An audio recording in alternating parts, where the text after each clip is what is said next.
మనం సమూయేలు 2వ గ్రంథం 9వ అధ్యాయం చదివితే దావీదు గారు రాజ్యానికి వచ్చేసాడు. ఆయన సింహాసనం మీద ఆసీనుడే ఉన్నాడు, చాలా ఉన్నతమైన స్థితిలో ఉన్నాడు.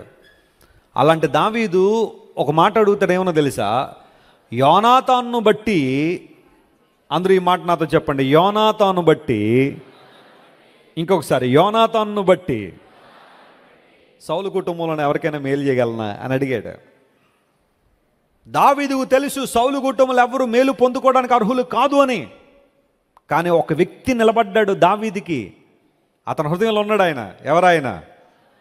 యోనాతాను బట్టి. యోనాతాను బట్టి ఎంత అద్భుతమైన దైవజనుడు దావీదు. యోనాతాను అప్పుడు బతుకున్నాడా? చచ్చిపోయాడు. యోనాతాను మరలా వచ్చి దావీదుని, అయ్యా నన్ను బట్టి మా కుటుంబాన్ని కాపాడావని ఎదురు అభినందించే పరిస్థితి లేదు. కానీ దావీదు యొక్క మనస్సాక్షి ఎంత అద్భుతమైందో చూడండి. యోనాతాను నాకు మేలు చేశాడు కాబట్టి, సౌలు కుటుంబంలో ఏ ఒక్కరూ నా నుండి మేలు పొందుకోవడం అర్హులు కాకపోయినా యోనాతాను బట్టి నేను మేలు చేయాలనుకున్నాను. ఎవరైనా ఉన్నారా అంటే ఉన్నాడండి. మెఫీబోషెత్ అనే యోనాతాను కొడుకు ఒక ఆయన ఉన్నాడు, తీసుకురండి. మెఫీబోషెత్ అలా ముందు నిలబడగానే నడవలేని పరిస్థితులు ఉన్నాడు. He was a crippled man. దాది మోసుకుని పరిగెడుతుందంట చిన్నప్పుడు మెఫీబోషెత్ గారిని. మరి సరిగ్గా పట్టుకోవాలి కదా, పట్టుకోకుండా ఏం చేసింది? వదిలేసింది. వదిలేస్తే ఆయన కాళ్ళు పోయినాయి. అప్పటి నుంచి మెఫీబోషెత్ నడవలేని పరిస్థితులు ఉంటాయి. దావీదు అన్నాడు, మెఫీబోషెత్ సదాకాలము నువ్వు నా బల్ల యొద్ద ఏం చేస్తావు? భోజనం చేస్తావు. మెఫీబోషెత్ ఆశ్చర్యపడు, అయ్యా చచ్చిన కుక్క వంటి వాడిని నేను. వా,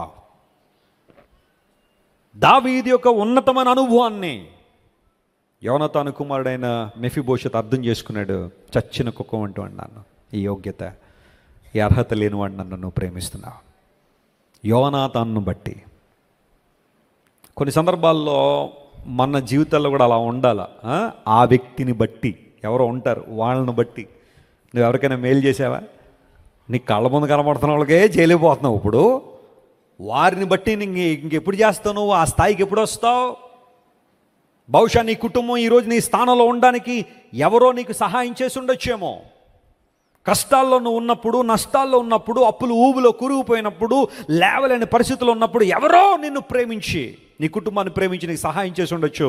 గుర్తున్నారా వాళ్ళు? వాళ్ళని మనసులో పెట్టుకున్నావా? లేదా మర్చిపోయి చాలా కాలం అయిందా? నా బలం అండి, నా జ్ఞానం అండి, నా శక్తి అండి, నా తెలివండి అంటున్నావు. కానీ ఆ పర్టికులర్ టైంలో నేను లేవనెత్తిన వారు, నిన్ను ఓదార్చిన వారు, నిన్ను కంఫర్ట్ చేసిన వాళ్ళు, నీకు సహాయం చేసిన వాళ్ళు ఎవరైనా గుర్తున్నారా?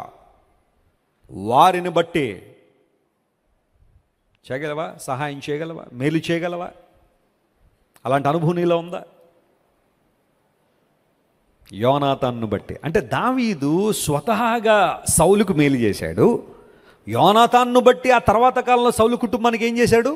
మేలు చేశాడు. ఉపకార బుద్ధి కలిగిన వాడు. దేవుణ్ణి అంగీకరించిన మనం, ప్రభు మార్గాల్లో ఉంటున్న మనం ఉపకార బుద్ధిని కలిగి ఉందాం. సహాయం చేయడానికి ముందుకు వద్దాం. ఇబ్బందులు ఉన్నవారిని ఆదుకోవడానికి ముందుకు వద్దాం. మనకున్న దానిలోనే, మన సామర్థ్యం కొలదే సహాయం చేయడానికి ఇష్టపడదాం. తద్వారా దేవుని కార్యాలు స్పష్టంగా మనం చూద్దాం. బైబిల్లో ఒక మంచి మాట ఉంటుంది, ఔదార్యం గలవారు పుష్టి నొందుదురు, నీళ్లు పోయేవానికి నీళ్లు పోయి పడతాయి. స్తోత్రం చెప్దాం. ఈరోజు నీకు అన్నీ కలిగి ఉన్నాయని చెప్పి గర్వపడడం కాదు, కానీ ఎంతో కొంత నువ్వు మేలు చేయడం నేర్చుకోగలిగితే నీళ్లు పోసేవారికి దేవుడు మరలా నీళ్లు పోస్తాడు. ఔదార్యం కలిగిన వాడు పుష్టి ఉంటారు. సో ఈ వేగుల వారిలో ఒక మంచి లక్షణం ఏంటంటే వారు ఏం చేశారట? ఉపకారం చేసిన వారు అని బైబిల్లో రాయబడి.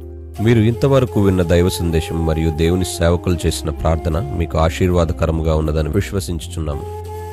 ఈ సందేశాన్ని మీ స్నేహితులకు, బంధువులకు షేర్ చేయండి. మీకు ఏదైనా ప్రార్థన అవసరత ఉన్నచో మా ఫోన్ నంబర్లకు కాల్ చేయండి. దేవుడు మిమ్మల్ని ప్రేరేపిస్తే విశ్వాసంతో సాగుచున్న ఈ పరిచర్యను ప్రోత్సహించండి. మరిన్ని వర్తమానాలు, పాటలు వినుటకు జాన్ వెస్లీ మినిస్ట్రీస్ అను మా యూట్యూబ్ ఛానల్ను సబ్స్క్రైబ్ చేసుకొనండి. ప్రభువైన యేసుక్రీస్తు కృప మీకు తోడైండును గాక.